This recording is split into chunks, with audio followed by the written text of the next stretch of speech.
Le constat sur lequel tout le monde s'accorde, c'est que le nombre de dépressifs ne cesse d'augmenter depuis un siècle. Au début du XXe siècle, il y avait moins d'1% des gens qui avaient un épisode de dépression dans leur vie. Au milieu du siècle, ceux qui sont nés dans les années 50, eh bien, on est déjà à 6% de gens qui ont un épisode dépressif avant 30 ans.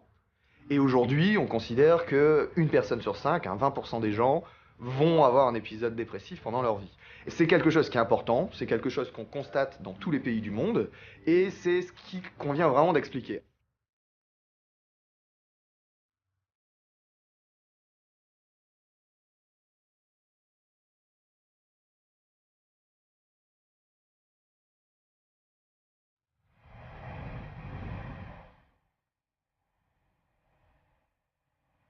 La dépression est omniprésente. À la une des journaux, régulièrement à la radio, nous entendons ce même constat. On pourrait attraper la dépression comme une simple grippe au cours d'un hiver. Ce terme médical, autrefois réservé aux malades des hôpitaux psychiatriques, s'est imposé à tous en à peine 50 ans. Désormais, on parle même d'une épidémie mondiale.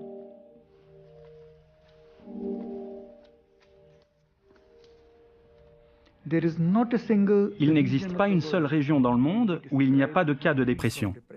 C'est un mal répandu. Il survient partout. Tout le monde peut être atteint. Et c'est une maladie.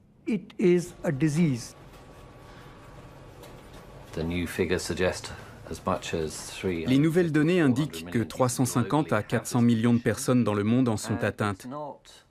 Et il ne s'agit pas de sentiments habituels de tristesse, de détresse ou de déprime qu'on a tous de temps en temps dans notre vie quotidienne.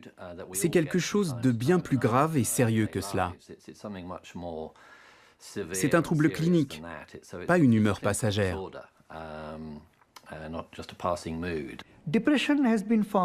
Il a été montré que la dépression est la deuxième maladie la plus invalidante dans le monde lorsqu'on la compare avec d'autres problèmes de santé. Cela doit être souligné, car ce n'est pas souvent reconnu comme étant si important.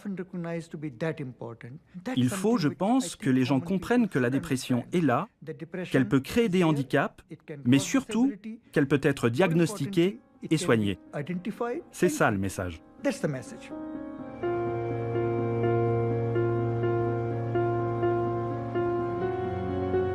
Que s'est-il passé pour que nous en arrivions là ? Comment expliquer ces données alarmantes ? Comment nos sociétés se sont-elles mises à fabriquer de la dépression à grande échelle ?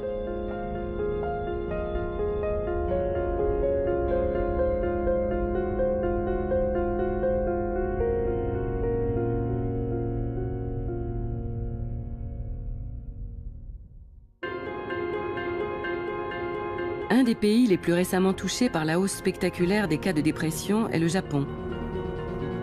Jusque-là ignoré du grand public, le mot dépression s'est soudainement popularisé au début des années 2000. Depuis, le pays a vu le nombre d'individus diagnostiqués passer de 250 000 à plus de 1 million.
Quand je vois la façon dont la dépression s'est propagée aujourd'hui, je me souviens qu'en 1997, aux États-Unis, où j'étudiais la dépression, tout le monde en parlait, prenait du Prozac, alors qu'au Japon, personne ne l'évoquait. En revanche, à partir de 1998, le taux de suicide a atteint un niveau record qui s'est maintenu pendant 13 ans. Et on a alors commencé à se demander si la dépression n'était pas une des principales causes des suicides.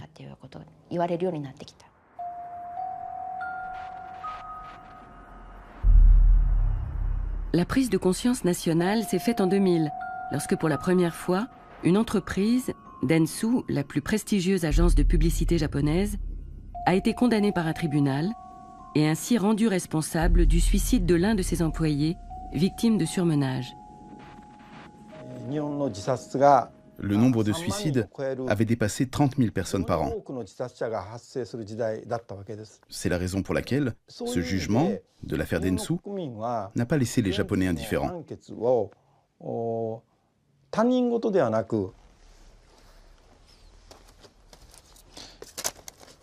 De tels procès se sont multipliés depuis.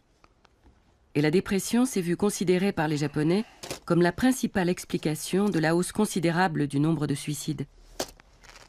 Un lien de causalité s'est ainsi imposé entre surmenage, dépression et suicide.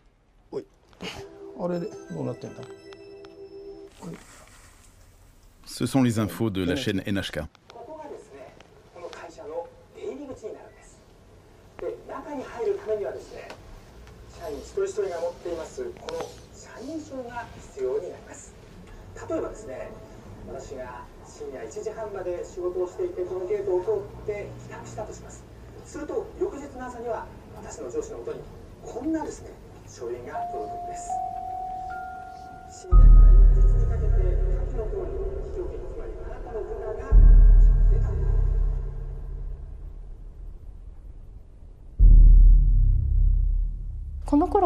Ainsi, depuis cette époque, la dépression a commencé à être connue progressivement au Japon.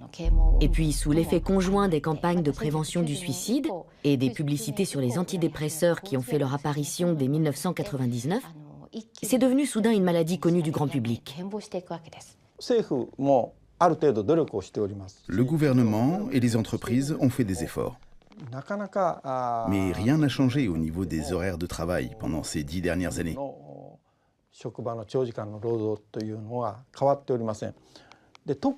En ce moment, on prête particulièrement attention aux jeunes, surtout depuis le cas du jeune Ishizawa.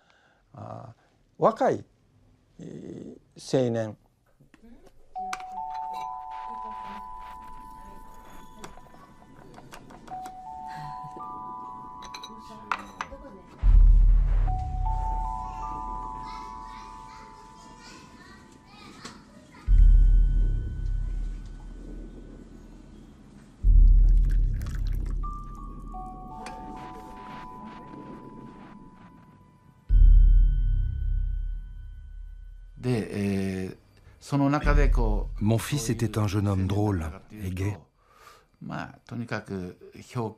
Tous les soirs, on se réunissait à Utsunomiya où il habitait. Un jour, peu de temps avant sa mort, mon fils a proposé de donner ses économies à son petit frère. Et moi, en l'entendant, j'ai trouvé ça bizarre.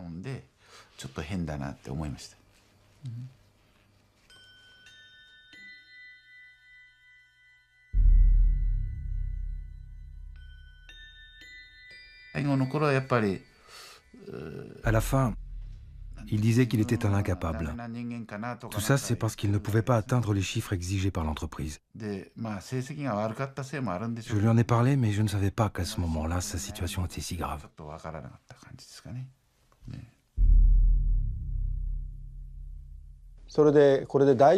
C'était en décembre, au moment où ils ont commencé à se poser des questions pour savoir si leur fils allait pouvoir tenir dans ces conditions, qu'il est décédé.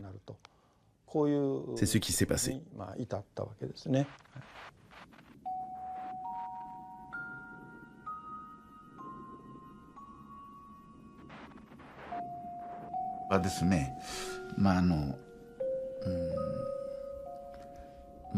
Lors des funérailles de mon fils,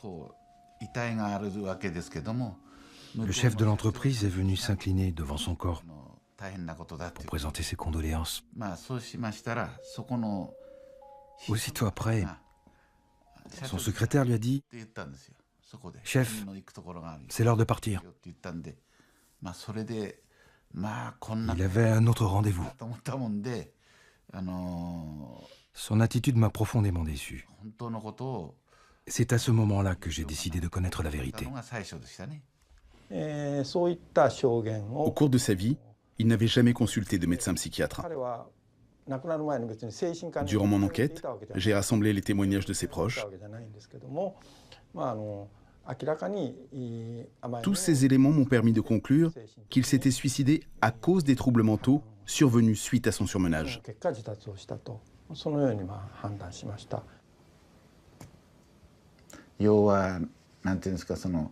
Bien sûr que la personne concernée doit souffrir beaucoup, mais les gens qui sont autour d'elle, comme sa famille ou ses amis, peuvent garder longtemps des regrets qui ne s'effaceront jamais. Voilà.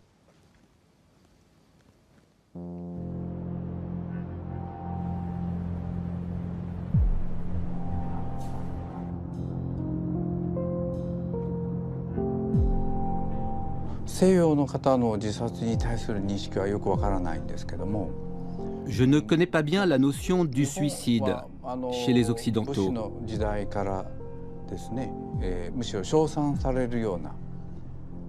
Mais au Japon, au temps des samouraïs, c'était plutôt un acte honorable dans notre culture.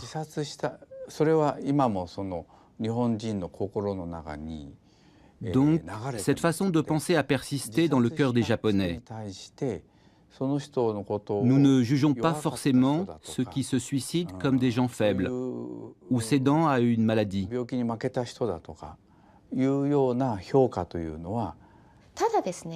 Mais depuis 15 ans, plus l'intérêt pour la dépression s'est développé, plus le romantisme qu'on prêtait au suicide est en train d'évoluer. J'ai l'impression qu'il y a eu une évolution radicale. Avant, on considérait le suicide comme un acte de libre arbitre et accompli sans aucune hésitation. Désormais, on commence à penser que la cause est peut-être la dépression.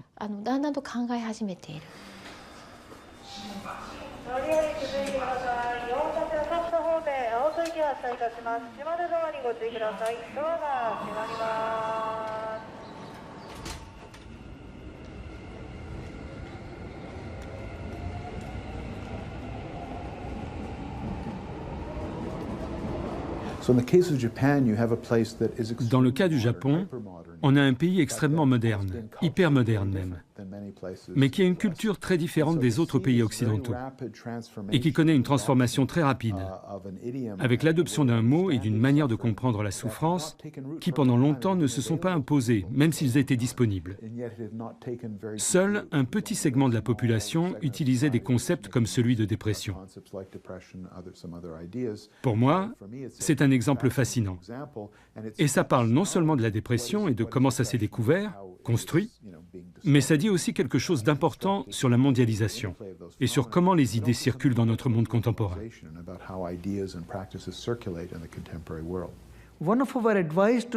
Un de nos conseils au gouvernement japonais a clairement été de former tous les agents de soins, les médecins généralistes et les infirmiers, à reconnaître très tôt une dépression ou des tendances suicidaires, afin de prendre des mesures correctives.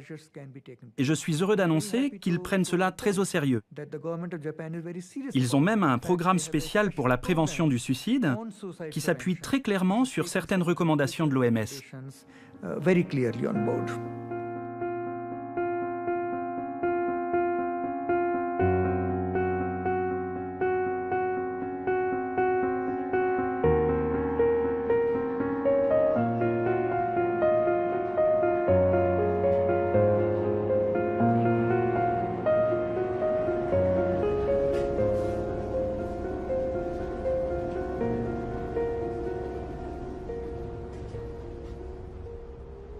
Les Japonais ne sont pas les seuls à faire face à une forte augmentation du nombre de personnes dépressives. En Allemagne, s'est créée l'Alliance européenne contre la dépression, organisme regroupant 15 pays européens et dirigé par le professeur Ulrich Hegerl, directeur de la clinique psychiatrique de Leipzig et consultant régulier auprès de l'industrie pharmaceutique. Le nombre de dépressifs est-il, tout comme au Japon, en hausse en Allemagne? Ou ces résultats en constante augmentation sont-ils simplement la conséquence de stratégies de dépistage plus actives? Zunächst, vielleicht ganz interessant nochmal, die Frage ist ja oft, sind denn Depressionen wirklich so häufig? Oder wird es einfach durch die Erhebungsmethode falsch eingeschätzt? Wir hatten die Chance, die KV-Daten auszuwerten und Sie sehen, dass im Jahr 2006 die Diagnose Depression über 87.000 Patienten gestellt worden ist, bei etwas mehr als 8 Millionen Versicherten. Das fand ich vorhin auch ein spannendes Argument. Jetzt wird immer gefragt, jetzt arbeitet doch das Bündnis schon jahrelang. Hat sich denn an dieser Zahl was verbessert? Gibt es da eine Untersuchung, die nachweist? Also wir würden zum Beispiel, wir könnten jetzt frech behaupten, dass die Zunahme der Verschreibung von Antidepressiva und der Diagnosestellung eben ein Erfolg ist, dass mehr Menschen korrekt diagnostiziert und korrekt behandelt werden und dass wir dazu mit beigetragen haben. Dann könnte einer fragen, wie kommt es denn, dass dann in den letzten, seit 2007, so eine leichte Zunahme der Suizidraten war? Das ist jetzt wieder eine Frage, die ist kompliziert, zeige ich Ihnen auch gleich noch mal was. Das erklärt nicht alles, aber das spielt eine große Rolle. Wir haben nämlich hier 2009, Ende 2008, war der Suizid von Robert Enke im November. Und hier ging es dann besonders steil nach oben. Gab hier schon vorher ein bisschen eine Zunahme, aber das geht noch steiler nach oben. Der für alle völlig überraschende Suizid. Le suicide de Robert Enke, le gardien de but de l'équipe nationale de foot, a eu une grande répercussion. On en a beaucoup parlé dans les médias. Il était clair que c'était lié à une maladie dépressive. Et on a pu constater que cette maladie peut toucher tout le monde, même un joueur de l'équipe nationale qui a du succès, et qu'il s'agit d'une maladie très dangereuse. Un programme de sensibilisation a été mis en place par l'Alliance pour former et informer patients, médecins, travailleurs sociaux et médias sur la dépression et le risque suicidaire. Ce programme est désormais appliqué dans plus de 100 régions en Allemagne et en Europe. Pourquoi je fais cette formation ou pourquoi je m'y intéresse? D'abord parce que c'est notre domaine dans le travail. Nous travaillons beaucoup avec des dépressifs. Et personnellement, j'ai aussi un intérêt pour le sujet. Et le fait qu'on ne doive pas tout repérer soi-même, mais que l'on puisse partager certaines choses en équipe, dans des réunions comme celle-ci, lors de cette formation, c'est exactement la raison pour laquelle je fais ça, pour laquelle nous faisons ça avec l'association. Eine andere erschreckende Zahl, warum es ein Bündnis geben muss, ist es ein Anstieg über 100% bei den jungen Erwachsenen. Man sieht die Frauen sogar noch ein bisschen früher. Das kann auch damit zusammenhängen, dass die Männer vielleicht später zum Arzt gehen. Es ist auch nicht immer gesagt, dass...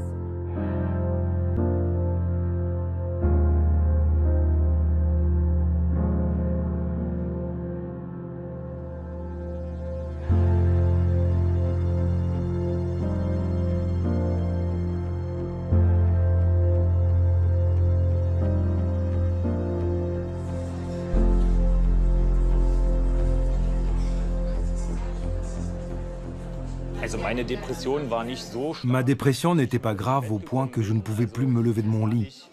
Ce n'était pas du tout comme je le vois parfois auprès de certains malades. Chez moi, c'était très différent. Socialement, j'ai beaucoup de relations. Ce n'est pas le cas de nombreux malades. Et c'est un facteur important pour moi. Au début, je ne l'avais pas du tout accepté, le fait d'avoir une dépression. Parce que quand quelqu'un te dit « tu as une dépression », c'est comme si on te disait « oh, tu es faible, tu n'es pas assez fort pour te tenir droit dans ta vie ». Cela revient à montrer un peu de faiblesse. Et chez les hommes, justement,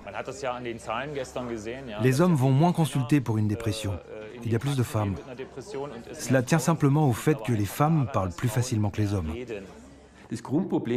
Le problème fondamental est que nous avons tous le sentiment de savoir plus ou moins ce qu'est une dépression. Je peux dire qu'il est difficile de savoir ce que c'est quand on n'en a pas souffert soi-même.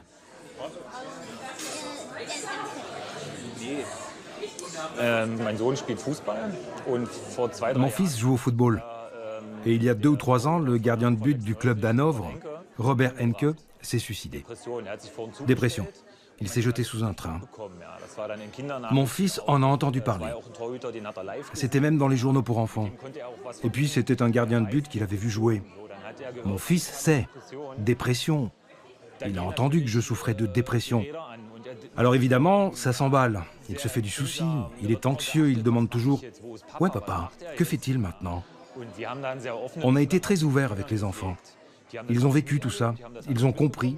Nous avons toujours été francs avec eux. Et mon fils est toujours un peu soucieux, mais il est devenu plus calme. Je trouve ça très important d'impliquer l'entourage. Il y a le sentiment dans l'opinion publique, dans de nombreux pays, que les dépressions augmentent. Cela a sans doute à voir avec le fait que dans l'ensemble, la prise en charge des personnes s'améliore. Cela veut dire qu'il y a plus de personnes qui ont accès au système de santé publique, chez qui la dépression va être reconnue et diagnostiquée. Nous avons plus de personnes qui reçoivent une psychothérapie et plus de personnes qui prennent des antidépresseurs.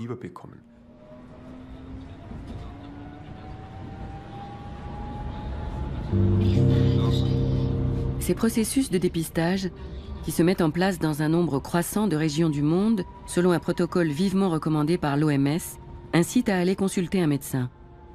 Autant de nouveaux diagnostics qui peuvent être pris en compte dans les statistiques. Mais regardons de plus près sur quoi reposent ces programmes, sur quelle méthodologie, et surtout, sur quelle définition de la maladie. La question la plus compliquée au monde, c'est comment définir la dépression. Parce que c'est utilisé de manière tellement différente. Le procédé standard des médecins pour la définir, c'est d'utiliser le manuel diagnostique et statistique, le DSM, qui a une série de critères définissant les symptômes les plus caractéristiques de la dépression. Et ça inclut la tristesse, la perte d'intérêt, les troubles du sommeil ou de l'appétit, la perte d'énergie, un sentiment de désespoir face à l'avenir, de pessimisme par rapport à sa vie actuelle et d'échec par rapport à sa vie passée. À cela s'ajoute très souvent un sentiment d'impuissance, d'inutilité. Et dans les cas les plus sévères, la personne est complètement inapte ou a de grandes difficultés à faire toutes ces choses qui font partie d'une vie normale. Elle se sent dans un état pire que ce qu'elle a jamais ressenti, pire que de perdre l'être qu'elle a de plus cher au monde.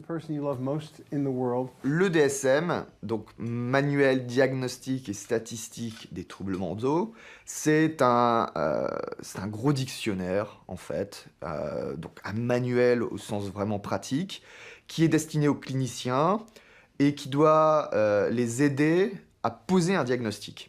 En l'occurrence, pour la dépression, eh bien, sur 8 symptômes classiques, il faut que 4 au moins soient présents presque tous les jours pour que le diagnostic puisse être posé. Donc la grande nouveauté de ce manuel, c'est qu'il a, pour la première fois dans l'histoire de la psychiatrie, imposé à chaque clinicien des règles strictes dans la manière de poser le diagnostic. Avant 1980, 2 psychiatres ne se seraient jamais mis d'accord sur le diagnostic d'un même patient. Une catastrophe pour la profession. Le DSM était un effort pour que les cliniciens travaillent tous à partir des mêmes critères. Et ça a conduit à une réelle augmentation de la fiabilité des diagnostics. Et c'est une échelle qui est partagée par de nombreux pays dans le monde. C'est une échelle qui est traduite dans de nombreux pays dans le monde, ce qui permet finalement de se mettre d'accord sur l'évaluation d'une sévérité au travers d'un instrument commun. Donc au moins dans le monde entier, les différents psychiatres ou personnes qui travaillent sur la question de la dépression vont pouvoir parler le même langage.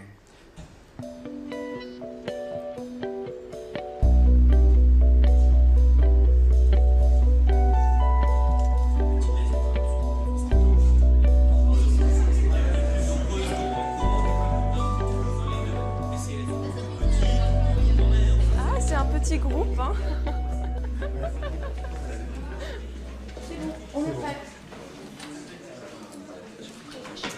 Voilà, bonjour. Voilà, donc on va commencer là. Je vous propose qu'il y ait quelqu'un qui puisse jouer le psychiatre qui évalue l'échelle de dépression. Et puis on a Salvas qui va jouer le patient qui est étudiant en art dramatique. Qui est-ce qui veut se mettre au travail là, pour faire l'évaluation avec le comédien? Quelqu'un qui est volontaire? Allez, on y va. Donc Hélène, je vous laisse organiser ça dans la pièce à côté. Oui. Et puis nous, on va faire les cotations et on attendra qu'ils reviennent pour justement voir un petit peu comment chacun d'entre nous à côté. Bonjour la salle, est-ce que vous m'entendez? Si vous m'entendez crier très fort. Bonjour la salle, est-ce que vous m'entendez? Si vous m'entendez crier très fort? Oui! Merci. Bonjour monsieur. Bonjour. Asseyez-vous. Alors, on s'était vu la semaine dernière et je vous avais proposé de participer à une recherche sur la dépression. Donc on va commencer par des questions sur votre sommeil. Comment ça se passe pour vous endormir? Bien. Sans trop de soucis, je dirais. D'accord. Comment est-ce que vous décririez votre humeur? Bien, je crois, enfin... D'accord. Je suis pas sûr. Vous n'êtes pas sûr. Est-ce que vous vous sentez triste? Je sais pas si je suis triste, mais... D'accord. Est-ce que vous avez de l'appétit? Le matin, j'ai pas d'appétit. D'accord. Ouais. Vous n'avez plus de repas habituel? On va dire déséquilibré. On ne peut pas soigner quelqu'un sans avoir un certain nombre de connaissances comme ça générales, et je dirais de connaissances qui sont acceptées communément par la communauté des médecins, des psychiatres, mais en même temps, il va falloir adapter ça au cas, à l'individu, au sujet. Alors évidemment, ça ne correspond pas aux entretiens qu'on fait au quotidien en clinique. Par contre, effectivement, ça permet quand même de faire une évaluation assez homogène pour que chacun les code de la même manière et qu'on sache finalement à quoi correspond aussi bien New York, Londres ou Tokyo et Strasbourg la sévérité de la dépression. Alors pour reprendre l'item 1, qui est-ce qu'a coté à 0? 1, 2, 3. Donc là, je pense que tout le monde était d'accord pour le 3. Parfait. Alors sur la tristesse, qui est-ce qu'a coté 0? 1, 2. Je pense qu'effectivement, c'est une pathologie qu'on voit augmenter en fréquence. Qui est-ce qui est coté à 0, 1? Maintenant, la question peut être posée de savoir est-ce que c'est une augmentation réelle ou finalement, justement, est-ce que nos critères diagnostiques vont faire que, pour diverses raisons, on va diagnostiquer beaucoup plus fréquemment des patients avec des dépressions. Le DSM était prévu pour être un manuel pour les cliniciens, c'est-à-dire réservé à des professionnels qui l'utilisent simplement pour vérifier que chacun s'accorde sur ce qu'on entend par dépression ou par schizophrénie. Mais le succès du DSM va être tel que son influence va de loin déborder la sphère de la psychiatrie, du discours psychiatrique. Et donc, la grande nouveauté du DSM, qui va avoir des effets considérables dans la culture, c'est que les patients n'ont plus besoin d'une certaine manière du psychiatre pour savoir de quoi ils souffrent. Il suffit qu'eux-mêmes consultent le DSM, soit dans une bibliothèque, soit aujourd'hui sur Internet. Chacun peut très facilement trouver quels sont les signes de la dépression en tapant sur Internet dépression, définition du DSM, et chacun va obtenir très facilement la liste. Le problème commence lorsque la psychiatrie saisit l'opportunité d'aider plus de personnes et quitte l'asile pour s'adresser à la population tout entière. Lorsqu'elles sortent du cadre hospitalier, la psychiatrie, les professions de santé mentale, les travailleurs sociaux, les psychologues, les thérapeutes de couple ou de famille, toutes ces professions s'adressent à l'ensemble de la population pour les aider. Et on a tout d'un coup un nouveau problème qu'on n'avait pas avant.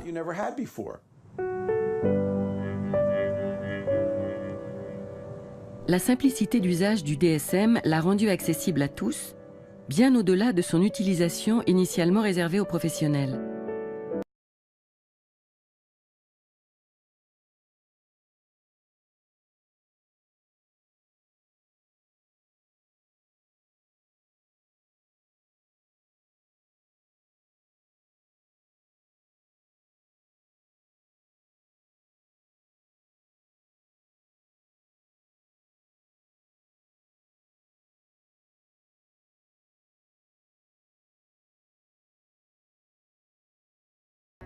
Vous voulez une bague d'humeur? Vous pouvez en avoir une. C'est un bon moyen de briser la glace. On leur donne une carte, par exemple, quelque chose comme ça. Celle-ci a un de nos tests gratuits dessus. Mais ce qui va se passer, c'est que vous allez prendre la bague et cette carte, et vous allez dire « Non, je ne veux pas faire le test maintenant ». Vous allez vous demander ce que c'est. Mais vous allez rentrer chez vous, la ressortir, aller sur votre ordinateur ou prendre votre téléphone, et vous allez faire un test de dépistage. On voit ça tout le temps. Lorsqu'on les distribue lors d'événements, nos chiffres pour les tests de dépistage explosent. Vous voyez un aperçu de ce à quoi notre nouveau programme en ligne va ressembler. C'est super excitant. On est vraiment emballé. Ce sera rapide, ça ne va pas prendre 2 heures, ça va prendre 2 minutes. C'est parti. Donc on choisit un test, mettons dépression. Ça fait 35 ans que je travaille sur le DSM d'une manière ou d'une autre. J'ai commencé comme participant pour le DSM-3. J'ai été l'un des chefs du développement de la version révisée en 87, puis le patron du groupe de travail pour le DSM-4 en 94. Et j'ai été très critique du dernier en date, le DSM-5, ces 4 dernières années. Nous avons fait une grosse erreur dans le DSM-3. Nous avons mélangé les dépressions les plus sévères, qu'on appelle les dépressions mélancoliques, pour lesquelles il y a un énorme bouleversement de l'humeur, une grande agitation, une léthargie, une incapacité à fonctionner, souvent des délires. Nous avons mélangé ces problèmes très graves avec des problèmes bien plus mineurs. On pensait qu'on s'en sortirait parce qu'il y avait des sous-classements et des indices de gravité. Mais dans l'esprit des gens, tout s'est emmêlé.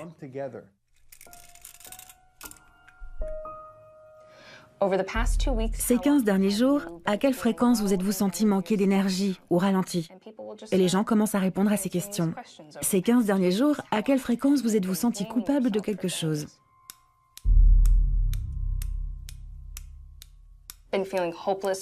Senti désespéré face à l'avenir? Senti déprimé? Là aussi, il est tout à fait normal de l'être de temps en temps, mais sur les 15 derniers jours, combien de fois l'avez-vous ressenti? On mélange beaucoup de choses ici, en particulier des problèmes qui sont plutôt de l'ordre de la démoralisation, qui peuvent être très durs à vivre, mais qui sont avant tout sociaux.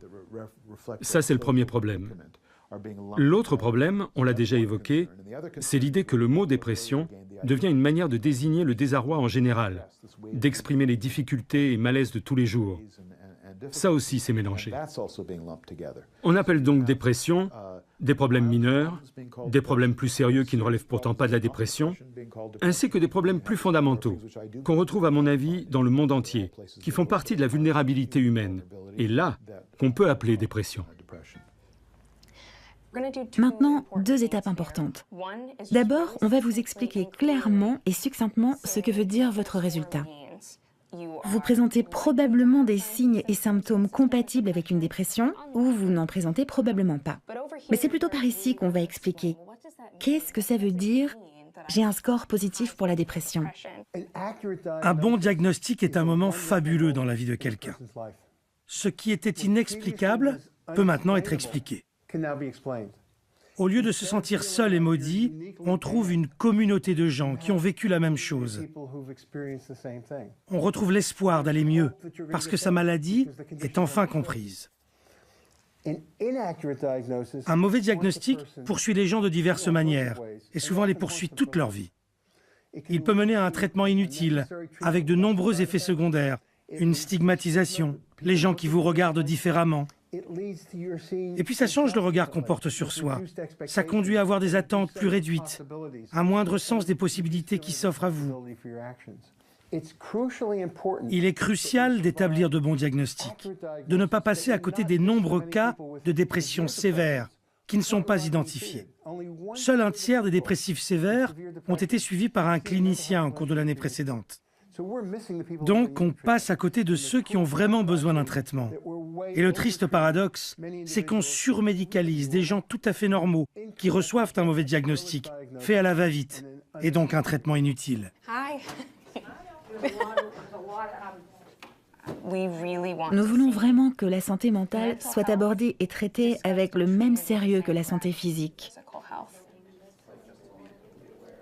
C'est notre but, c'est notre vision, celle d'un monde dans lequel ça arrive. D'une certaine manière, en ce qui concerne la dépression, le système tout entier de recherche, de traitement et de dépistage, qui inclut tant de gens, repose sur cette seule définition du DSM. Et quand on a élargi cette définition, peut-être avec les meilleures intentions, on a créé tout un système qui est lié aux fabricants de médicaments, aux questions de santé publique, à toutes ces statistiques, de telle manière que s'est opérée une redistribution des pouvoirs qui paraît maintenant tout à fait légitime.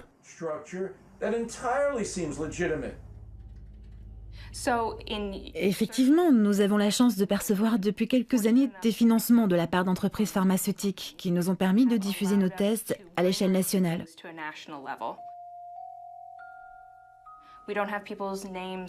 Leur nom n'est pas écrit partout, on ne l'a pas placardé.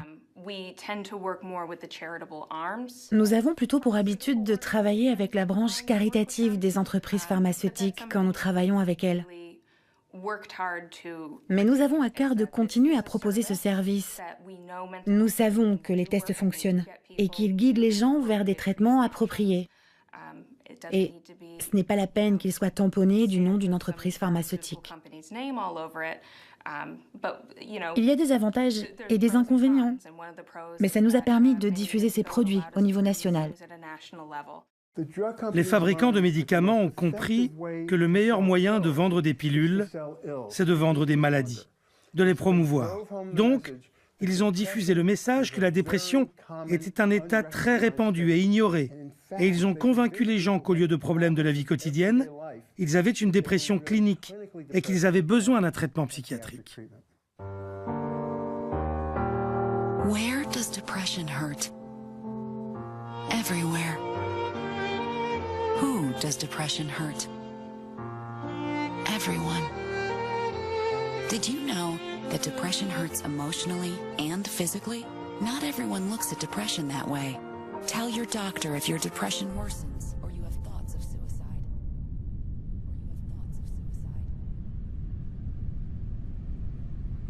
Depuis l'arrivée du DSM, le nombre de personnes diagnostiquées dépressives et celui des prescriptions d'antidépresseurs ont augmenté de manière spectaculaire. La consommation d'antidépresseurs a quasiment doublé dans les pays de l'OCDE entre 2000 et 2011, sans pour autant que l'on puisse affirmer que le nombre réel de personnes dépressives est augmenté dans la même proportion. Ne serions-nous pas en train de médicaliser la tristesse et le mal-être plus que nécessaire, au risque de créer de nouvelles souffrances?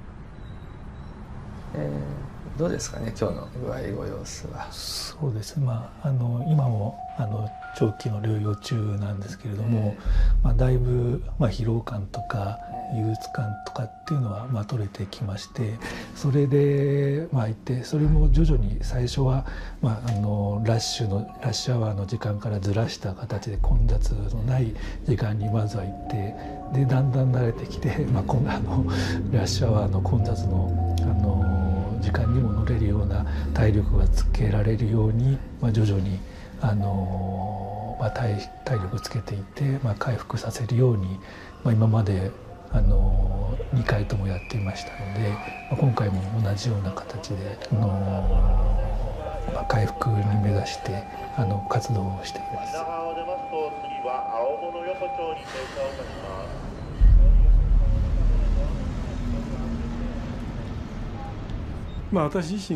J'ai choisi de devenir psychiatre car déjà j'étais personnellement intéressé par les maladies mentales.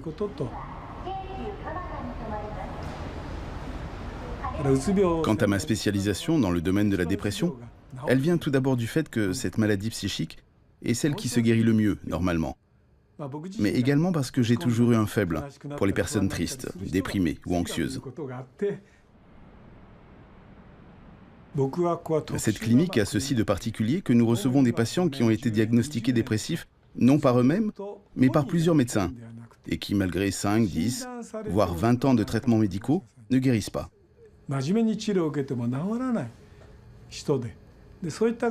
Il est certain que parmi eux, il y a une proportion non négligeable de personnes qui, alors qu'elles traversaient juste une mauvaise passe qui les a démoralisées à un instant de leur vie, ont vu leur santé psychique au contraire s'aggraver, à cause des traitements et des médicaments pris consciencieusement pendant toutes ces années. うつはどこが辛くなるでしょう。さまざまなところです。うつは誰が辛くなるでしょう。さまざまな人です。 Simplement, comme on diagnostique la dépression chez les personnes qui remplissent une liste de critères définis, de nombreuses personnes se retrouvent hélas englobées dans cette définition trop large.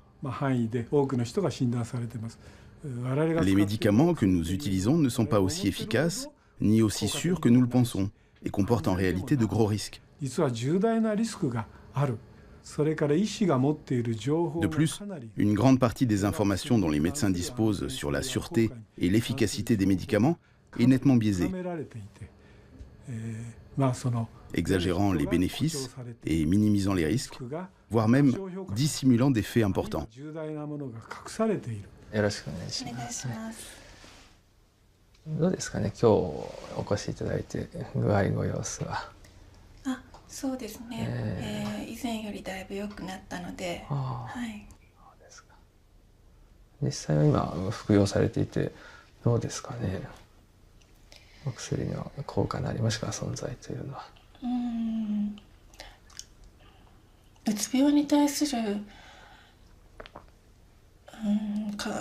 効能というのはちょっとまだ自分ではわからない部分もあるんですけれど、不安に関しては非常に効果を感じているので、はい、日常生活を送るにあたって非常に頼りになっていますね。はい、あとは痛みに対してはもうこれがなかったら非常に痛くて生活を送るのが大変なので、はい、なくてはならないものになっているかと知れません。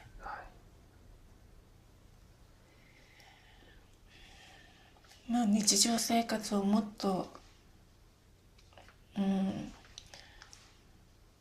普通のものに近づけたらなと思いますね。はい、外出ができたり、はい。家事ができたり、はい、友人に会えたり、はい、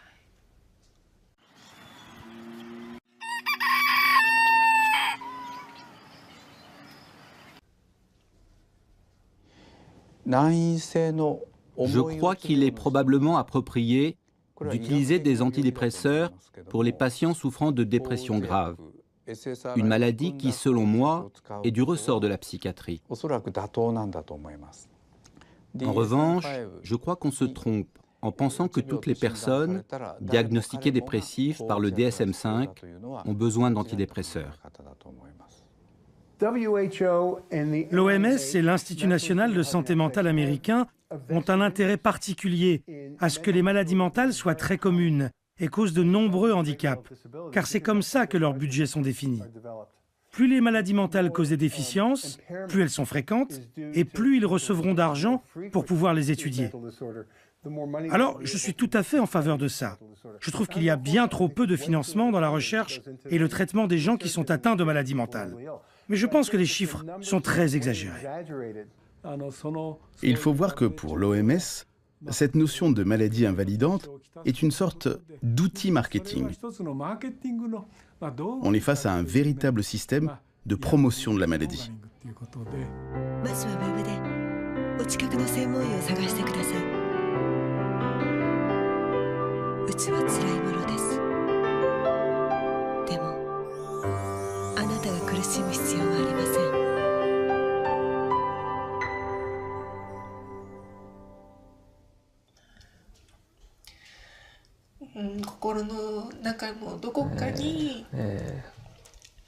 Love yourself, love your my life. 自分の人生を投げ出さずに生きていけたらなと思います。そうですね。はい。ぜひ希望を失わずに。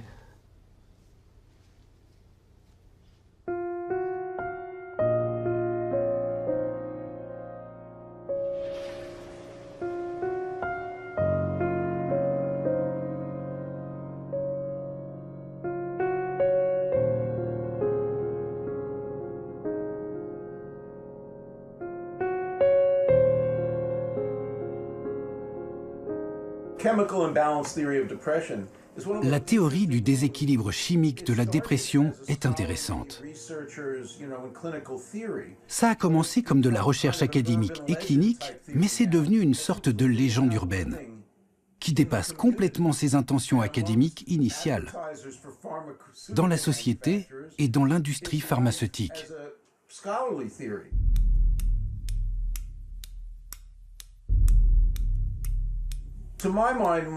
À mon avis, la plupart, si ce n'est tous les chercheurs dans ce domaine, ont maintenant rejeté l'idée d'une simple théorie du déséquilibre chimique pour la dépression.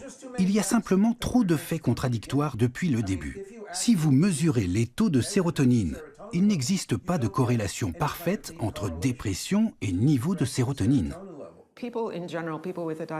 D'après mes recherches, les gens diagnostiqués aiment presque universellement l'idée que ça se passe dans le cerveau, que le problème se situe dans le cerveau.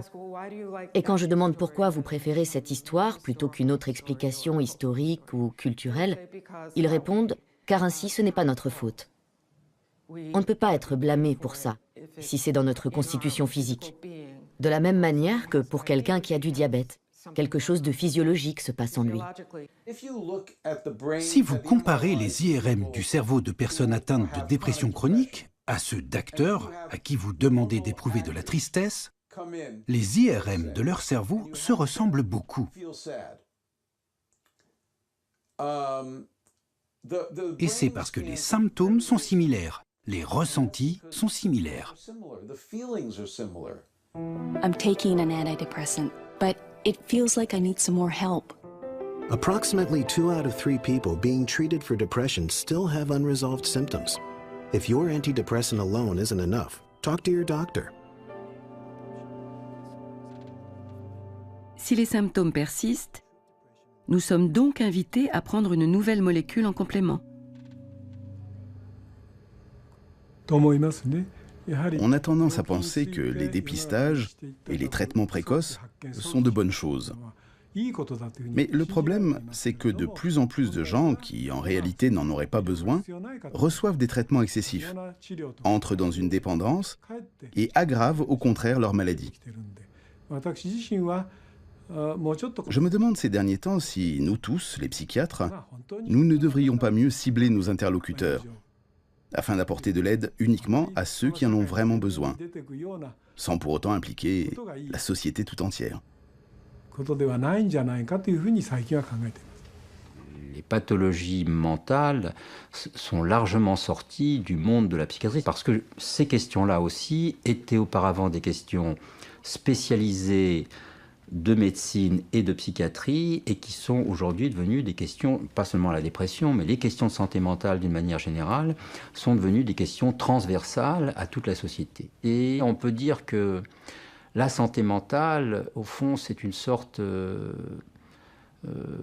d'attitude générale de nos sociétés à l'égard de l'infortune ou de l'adversité produite par des relations sociales.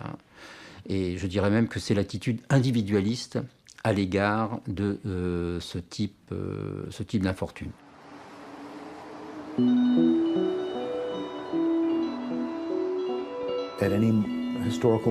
À toutes les époques de l'histoire, dans tous les groupes sociaux, culturels ou locaux, les gens ont des langages pour la souffrance et la détresse, qu'ils utilisent à la fois pour se comprendre eux-mêmes et pour communiquer leur détresse ou leurs problèmes aux autres. Et la dépression est vraiment devenue, à plusieurs niveaux, un de ces langages. Comme expression, son usage est très large et presque banal. Des gens vont dire « Oh, j'ai vraiment été déprimé par ce truc » ou « Ce film m'a déprimé ». Ça ne veut pas dire qu'ils sont dans des abîmes de souffrance, mais juste qu'ils se sentent un peu découragés, démoralisés ou rebutés par cet événement.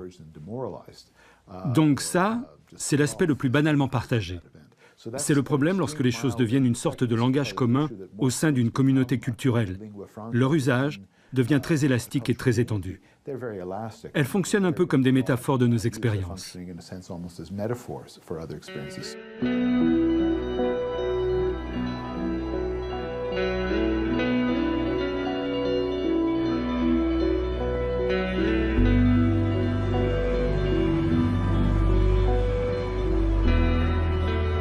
Le mot dépression, victime de son succès, a aujourd'hui largement dépassé la réalité de la pathologie. Une autre maladie a connu une certaine notoriété récemment, le syndrome bipolaire, autrefois connu sous le nom de maniaco-dépression. Il se retrouve de plus en plus souvent à la une des médias. Dans ses cours à l'Université de New York, l'anthropologue Emily Martin l'étudie comme une métaphore des valeurs de notre société contemporaine.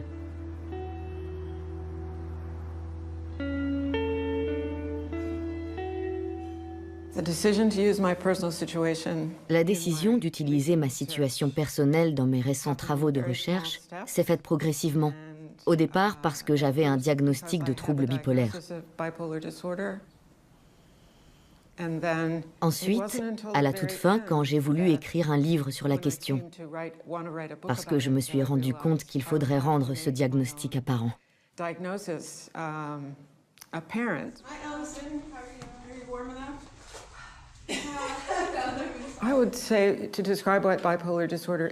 Je dirais qu'être bipolaire, c'est avoir à vivre avec le fait que nos humeurs, les joyeuses comme les tristes, peuvent potentiellement devenir excessives par rapport à une norme souhaitable. Les phases d'euphorie sont géniales. On adore ça. C'est vraiment la meilleure sensation du monde. Mais dans ces périodes-là, on a comme le pressentiment qu'avec une telle surcharge de courant, on risque de disjoncter. On sent qu'on est au bord du gouffre, mais c'est impossible de s'arrêter. Et on finit par s'effondrer. Les gens disent qu'il n'y a pas de mots pour le décrire. Et c'est aussi parce que lorsqu'on est dépressif, on perd le langage. On n'arrive plus à formuler ses pensées. On n'est plus capable de s'exprimer. On est totalement terrassé par la souffrance. Hi Will, welcome. Give you a chance to warm up. Very cold. Je pense qu'il y a beaucoup de fantasmes autour du trouble de la manie. Ça a été adopté par la presse très largement comme une bonne caractéristique, un bon moyen de décrire les hommes ayant très bien réussi. De ce point de vue, la dépression est logiquement devenue le pendant du manque de productivité. Ce n'est peut-être pas l'expérience réelle de la dépression dont il s'agit, mais c'est un jumelage culturel entre très haute productivité et productivité faible, voire inexistante.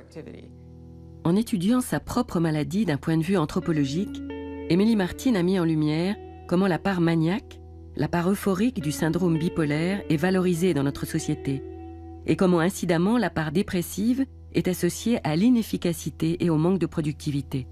This is a public health poster from the 1970s which shows these plaster mannequins are the people who are depressed, and the ones that look like ordinary people are the non-depressed. And so we're supposed to attend to depression as a public health problem in order to improve people's productivity in the workplace, which is only one way that depression could be understood. What does it mean when you... Qu'est-ce que ça veut dire quand vous calculez le coût de la dépression pour la nation? Ça doit vouloir dire les gens ne viennent pas travailler. Comment sinon on pourrait calculer le coût pour la nation? Lorsqu'une société traverse une crise, surtout une crise économique, les gens ont besoin de plus de soins de santé mentale, et non l'inverse. Cela profitera à la communauté et au pays à long terme. Car en préservant la santé mentale des gens, on les encourage à aller mieux, ils deviendront des membres productifs de la vie de leur pays, et ils vont générer de l'argent.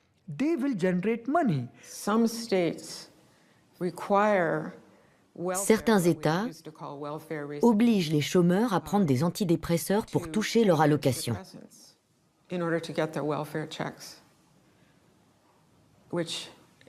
C'est à peine croyable. Je crois que la logique avancée, c'est que si on ne travaille pas, si on est au chômage, on est forcément dépressif. En assimilant toutes sortes de problèmes à de la dépression, on finit par croire que les solutions sont à chercher à l'échelle individuelle. Cette personne est dépressive, donc nous allons la mobiliser. Et si on doit le faire à grande échelle, ce sera par le biais de traitements médicamenteux, ou bien en intervenant sur des comportements ou sur les groupes. Et même si ces initiatives peuvent avoir une certaine utilité, elles risquent de détourner l'attention des circonstances sociales qui peuvent être les vraies causes de ce problème.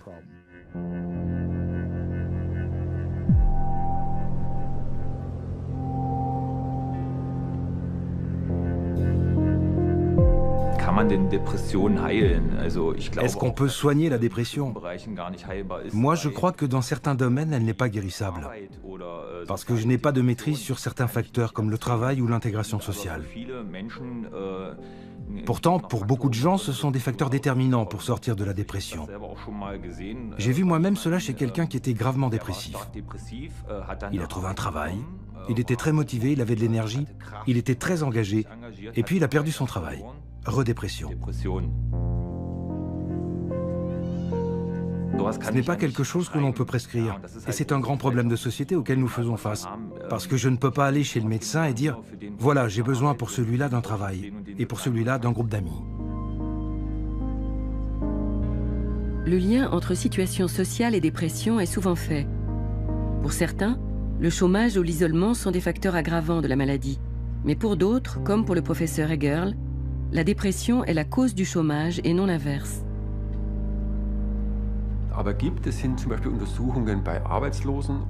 Des études faites sur les chômeurs de longue durée montrent qu'ils souffrent plus fréquemment de maladies dépressives.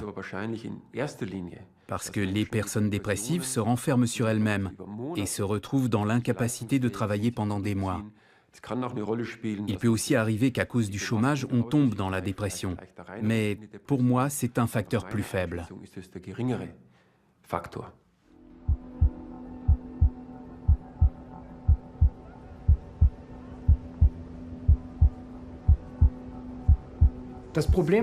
Le problème chez un dépressif, c'est que l'on ne peut jamais dire à l'avance comment il va, s'il va venir.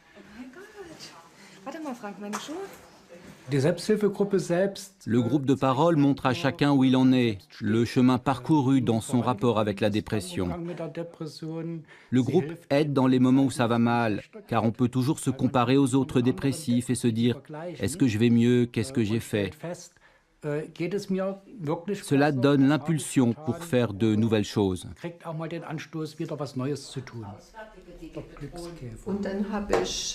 Karten mitgebracht, wo überall was zum Glück draufsteht. Können Sie die haben? Echt? Erzähl mal, lies mal vor. Viele suchen ihr Glück wie eine Brille, die sie auf der Nase tragen. Mit dem ist jetzt nicht auf der Nase. Ja. Deine erste Pflicht ist, dich selber glücklich zu machen. Bist du glücklich, so machst du auch andere glücklich. Das stimmt. Ha? Das ist meine Karte. Das ist deine Karte, gut. So, und deine Karte war nicht dabei? Kommst du, die letzte, wenn du die letzte. Die letzte? Na, dann nimmst du die. Danke.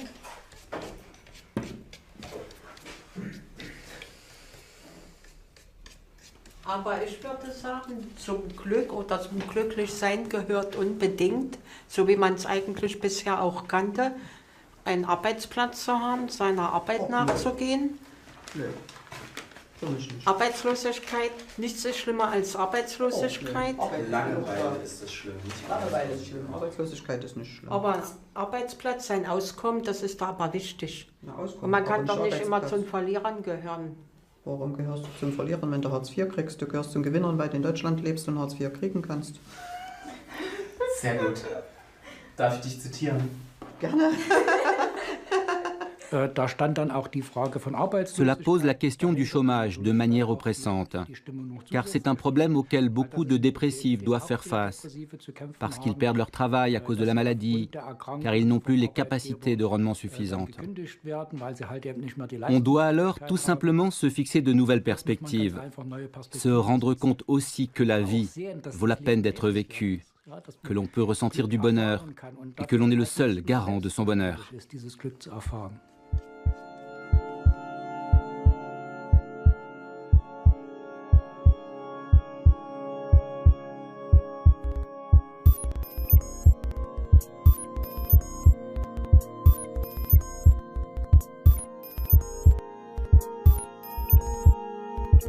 Chacun d'entre nous est amené à s'interroger de plus en plus sur ses faiblesses, ses forces, ses fragilités autour de lui, dans sa famille. Et la manière dont on considère que quelqu'un est heureux ou pas est de plus en plus imposée par la société. Donc effectivement, il y a une manière de voir, d'épingler les dépressifs, avant tout comme ceux qui n'y réussissent plus, qui ne parviennent pas, ou qui sont les moins bien adaptés. Qui sont ceux qu'on catalogue comme dépressifs, et pourquoi sont-ils suffisamment fragiles pour accepter d'être catalogués comme tels, plutôt que de rejeter cette étiquette, par exemple, et de dire que, eh bien, il peut être bon de refuser de se plier aux exigences du travail, aux exigences de la famille, qu'il peut être bon d'être très triste. Le monde, par exemple, obéit à une nouvelle nature, un nouveau apartheid. Alors, les Noirs, les Arabes, les Blancs, tout est OK. Semble qu'il y a une autre race, c'est les losers et les winners. Et alors, donc, il y a des losers et il y a des winners. Et on est responsable de notre vie. Alors, c'est lui, par exemple, qui mange tous les jours, qui circule en bagnole, qui a une belle maison, bah, il le mérite. Et celui qui est dans la merde, il le mérite. Seulement penser ça, c'est une telle horreur que signifie que le môme que pendant qu'on parle ici est en train de mourir de faim en Afrique, il l'a mérité. Alors, croire que la richesse que je possède, je la méritée, est toujours une saloperie, mais une vraie saloperie. Parce que même la force physique ou mentale qui me permet de travailler, ce n'est pas mon mérite, c'est le pur hasard. Et la faiblesse due au lieu de naissance, à la minorité à laquelle j'appartiens, la faiblesse physique, l'impossibilité d'agir aussi, bah, c'est aussi la loterie. Personne ne mérite ce qu'il y a.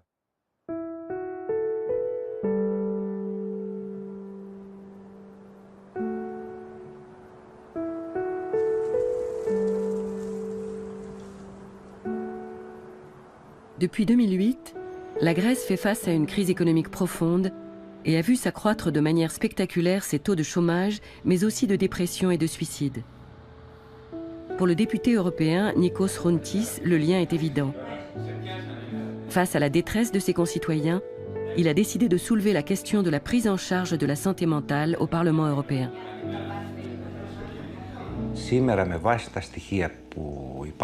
Actuellement, selon les statistiques officielles, nous avons un suicide toutes les 18 heures en Grèce et une tentative de suicide toutes les 45 minutes.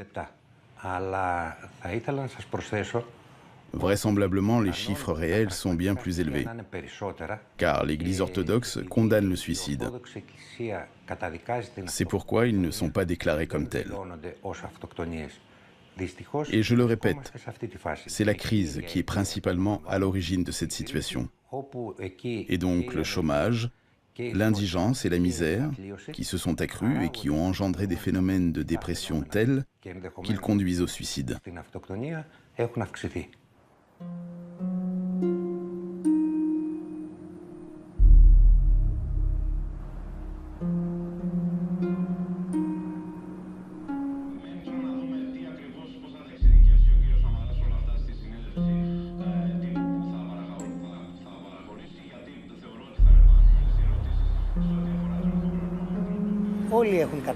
Nous faisons tous de la dépression. Dépressifs, nous le sommes tous. Moi-même, je le suis. J'exerce un métier qui n'est pas le mien, que je ne connaissais pas. J'avais un autre métier. Je dirigeais une importante manufacture de confection de vêtements. Et arrivé en fin de carrière, pour survivre, j'ai dû changer de métier à cause de la crise et de ses conséquences. Personnellement, j'ai trouvé le courage de me battre. Je ne sais pas pour combien de temps, mais je l'ai trouvé. D'autres n'ont pas cette force.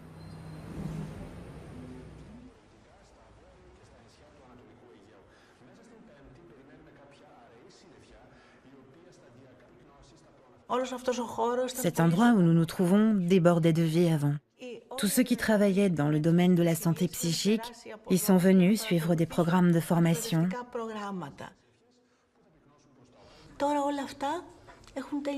Maintenant, tout ça est fini. Au-delà des chiffres, des nombres et des statistiques, je peux dire que ce que nous vivons au quotidien chez nous, dans notre famille, dans notre métier, a changé et a pris une coloration grisâtre. Personnellement, je le constate en premier lieu dans mon travail, avec mes patients dont la plupart manifestent des symptômes de dépression.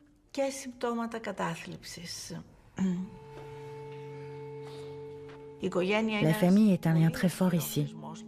Mais parfois, quand il n'y a pas de famille, ou quand la famille n'a pas les moyens d'aider, alors l'individu ne sait plus comment s'en sortir, y compris psychologiquement. C'est à ce moment-là que des médicaments peuvent être prescrits, et parfois ils apportent un soulagement.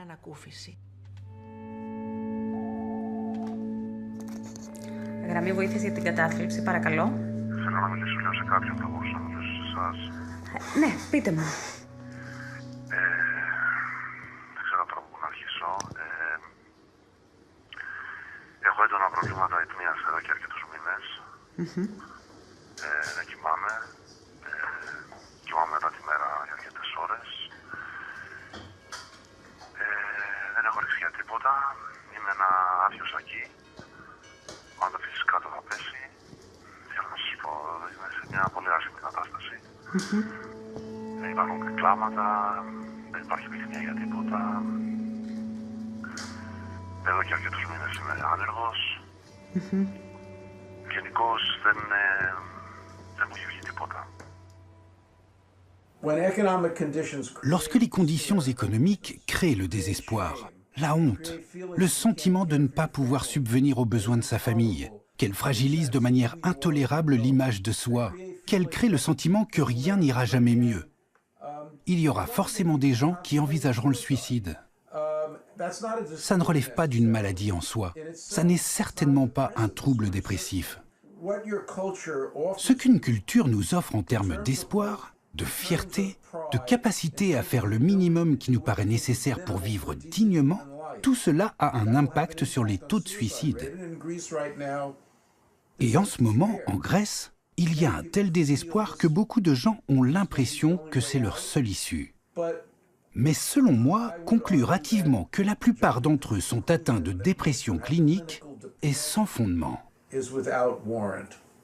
C'est pas neutre, c'est pas innocent d'avoir une lecture médicalisante, psychiatrisante des effets d'une guerre qui se mène contre un peuple. Vous voyez, c'est-à-dire, je n'aurais pas supporté qu'on psychiatrise, qu'on psychologise notre lutte et résistance contre le fascisme.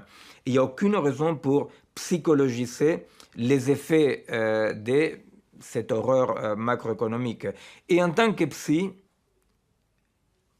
notre responsabilité, c'est de ne pas psychologiser.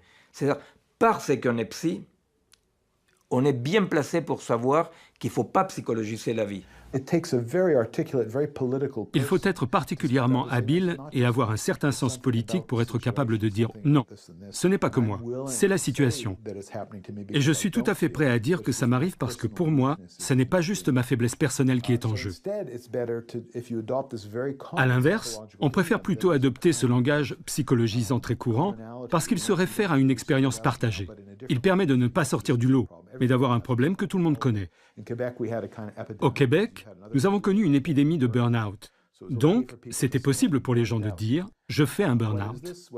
Qu'est-ce que ça veut dire? Peut-être que c'est une dépression, mais ça veut dire aussi que ma situation professionnelle est très exigeante et pénible.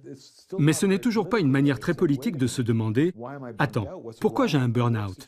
Qu'est-ce qui coince dans ma situation professionnelle? Est-ce que le rythme est inhumain ?» Ce qui serait une manière tout aussi pertinente de décrire la situation. Mais on préfère toujours revenir à l'individu. On avance souvent que rejeter tout ça à un niveau individuel arrange bien le système économique. Comme ça, on peut dire « Ok, c'est toi. Maintenant, on a tout un panel de produits, d'activités et de services à te proposer pour que tu redeviennes un maillon fonctionnel d'un système plus large. »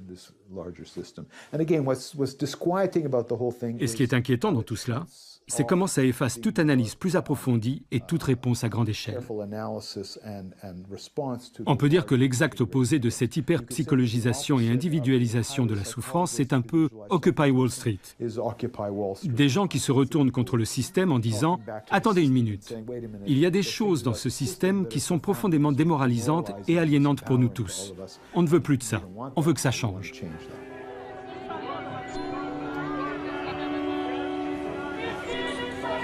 La dépression serait-elle une réponse individuelle à une question collective? Le réflexe majoritaire aujourd'hui consiste à chercher en soi, dans son histoire personnelle, les causes et les solutions à des problèmes qui dépassent pourtant l'individu.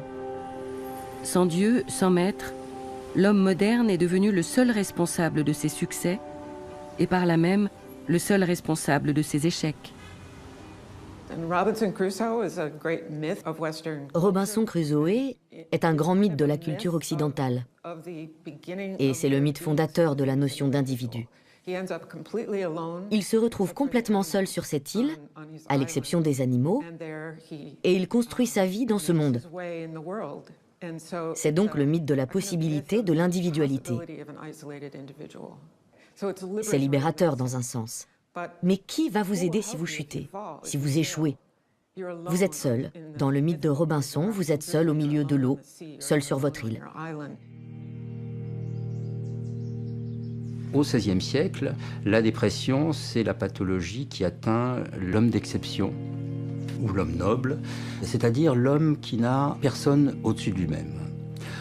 Mon hypothèse, c'est de dire que la dépression contemporaine, c'est l'alliance de la mélancolie de la Renaissance et de la dynamique égalitaire qui s'est développée dans nos sociétés à partir de l'après-Deuxième Guerre mondiale, dynamique égalitaire qui a débouché sur l'idée que le premier venu peut devenir quelqu'un d'exceptionnel. Parce que c'est à partir de l'après-Deuxième Guerre mondiale que commencent à monter des valeurs de liberté de choix, de propriété de soi, dans un premier temps. Et donc, quelque chose des limites qui existaient auparavant se modifie. Et à partir de ce moment-là, l'autonomie devient notre condition. Je crois qu'on a de plus en plus de mal à imaginer que dans les moments difficiles, on puisse bénéficier d'une aide collective. On a tendance à penser « Sur qui puis-je me reposer ?» Sur moi-même. Je suis le PDG de ma propre vie. On l'entend beaucoup. Je crois que les gens grandissent, ils y sont obligés, avec le sentiment de devoir s'autogérer, optimiser leur vie. I'm going to start the discussion with this, which is a chart from Benjamin Rush in the late 18th, early 19th century. À partir du XVIIIe siècle, les médecins notaient les variations d'humeur mensuelles de leurs patients sur des tableaux qui couvraient toute une année. Aujourd'hui, ce sont les patients qui sont invités à les remplir eux-mêmes, tous les jours. This is a computer mood scale that doctors can purchase this software and then give a kind of password to their patients, and their patients can type in the password and open up a website with this scale on it, and they can every day they can tick off where they are on the mood cycle, and then the doctor can check up on them and see how they're doing. Donc, sur un mois, vous avez toutes ces cases à remplir sur les médicaments que vous avez pris, les activités que vous avez faites, dans quel type d'humeur vous étiez, combien vous avez dormi. Est-ce qu'un membre de votre famille était malade? C'est une sorte de croquis géant de tous les aspects de votre vie. Et les gens les remplissent. C'est considéré comme l'hygiène de l'humeur. C'est comme ça que ça s'appelle. So where would you prefer to be? What would be the best place on this one? I guess you maybe want to be better than normal. So maybe like moderate mania, so you can have high activity levels. Yeah. High activity, because as you go depart from normal or at normal, your activity is affected. For me, it just looks like, like on a car. And so you sort of have a race car that goes into the red. And so it's sort of, you want to be able to manage this space between, like, in the green, but also be able to push yourself. When you need to, yeah. Sort of an accelerator. Yeah. Yes, I think that's right. Usually when I ask undergraduates where they would like to be on this scale, they all say, I don't care about the normal, I don't want to be normal, I want to be the high activity. And then if I say, but that's mania, they don't compute that that's anything bad. Et vous le faites, vous? Non, jamais. Je n'en ai jamais fait. Pour être tout à fait honnête, je ne crois pas avoir ce diagnostic. Ou plutôt, je ne crois pas à ce diagnostic. Pour moi, c'est assez irréel tout cela. J'ai l'impression que ça m'est étranger. Mais concrètement, vous avez besoin de prendre des médicaments? Oui. N'est-ce pas réel? Oui. C'est une réalité. Enfin, c'est réel et ça ne l'est pas. C'est réel parce que c'est ce qui s'est passé. Cette série d'événements a eu lieu, c'est la réalité. Mais j'ai fait beaucoup de travail de terrain en Chine, où ils n'ont pas de troubles bipolaires. Alors moi, j'étais quoi quand j'étais là-bas? Je ne crois pas que ça dépende de la personne. Je crois que ça dépend du contexte. C'est le contexte qui crée la maladie. Moi, dans un certain contexte. Où que je sois, dans tous les mondes possibles, j'aurai toujours le potentiel d'être diagnostiqué comme bipolaire. Mais il faudrait que beaucoup de conditions différentes soient réunies pour que je le devienne réellement.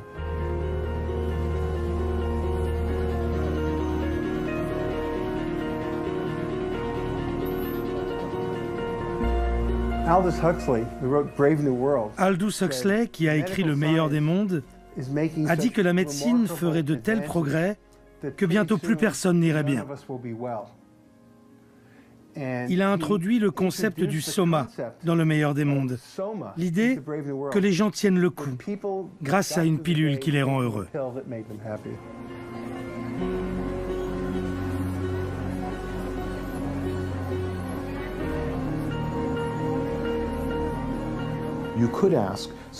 Vous pourriez vous demander ce qui aujourd'hui conduit à la dépression.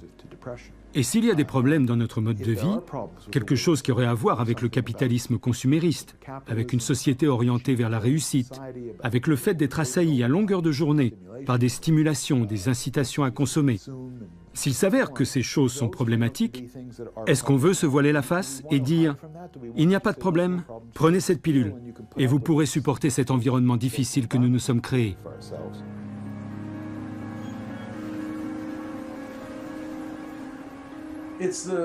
Ce sont les statistiques du gouvernement américain qui le disent.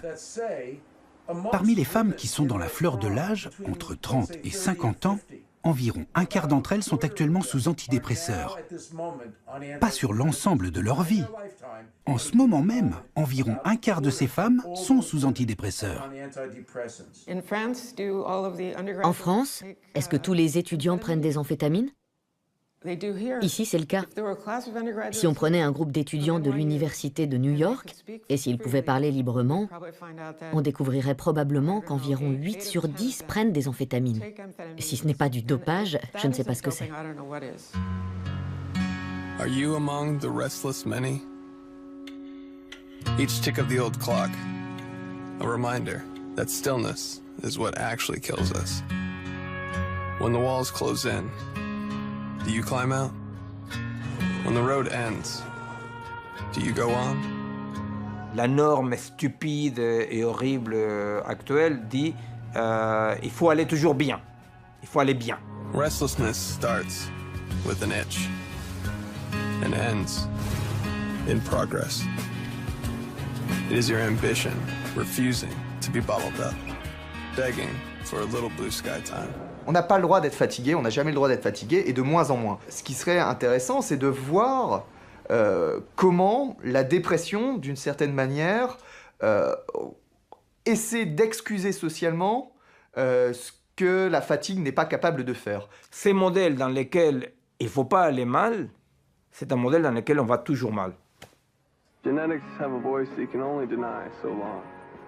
They scream, go, run, act, find, dare. Where you go when you have the itch is free will. How you get there? L'un des grands droits qu'il faudrait conquérir, ce serait le droit d'être fatigué. Et le droit d'être triste. Et le droit d'être triste, qui va avec, effectivement.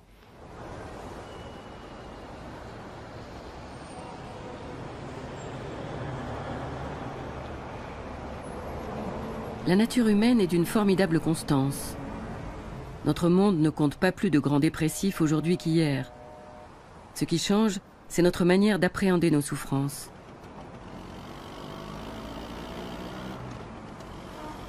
En exigeant de nous la performance, notre société nous interdit la tristesse, l'ennui, le spleen, le deuil, la latence, qu'elle médicalise à outrance. Mais sommes-nous vraiment obligés d'obéir, de souscrire à cette mythologie contemporaine? N'est-il pas temps d'en réinventer une autre?